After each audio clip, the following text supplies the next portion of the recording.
So after our prime movers, you can also have what would be considered an antagonist. And again, we're not talking about this like in the negative sibling rivalry kind of way. It just means it's the opposite. So if the biceps flex the arm, what undoes that or gets it back to normal would be the triceps brachia. And this just kind of helps you when you learn the muscles to learn them in pairs. Conceptually, maybe there's a little bit less memorization involved there.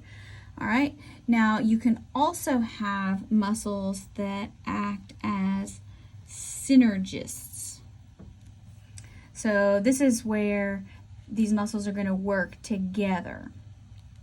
So that means you have your prime mover, but then there's something else that kind of helps out.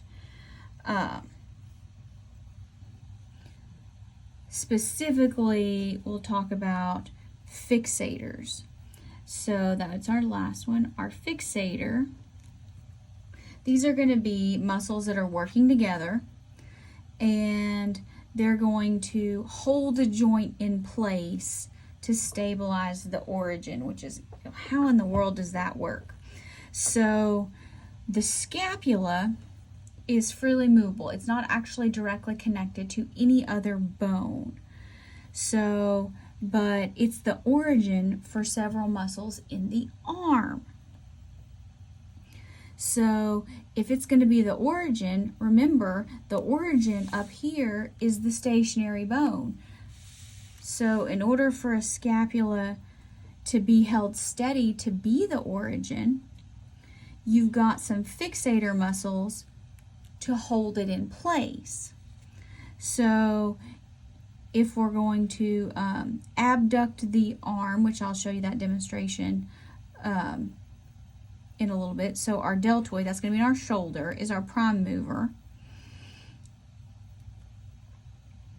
But its origin is on the scapula. So we've got these other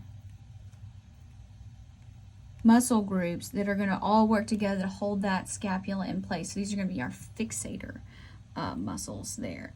And then,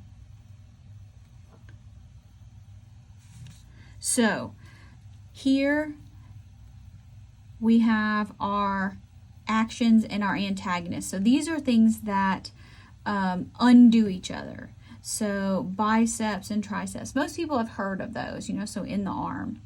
Gastrocnemius, tibialis anterior, hamstrings, quads, pectoralis major, latissimus dorsi, psoas, gluteus maximus, sternocleidomastoid, splenus capitis. Again, we haven't gone over all these yet, but it's easy to, when you're learning them, to learn them in pairs because it helps you identify where they are on the body.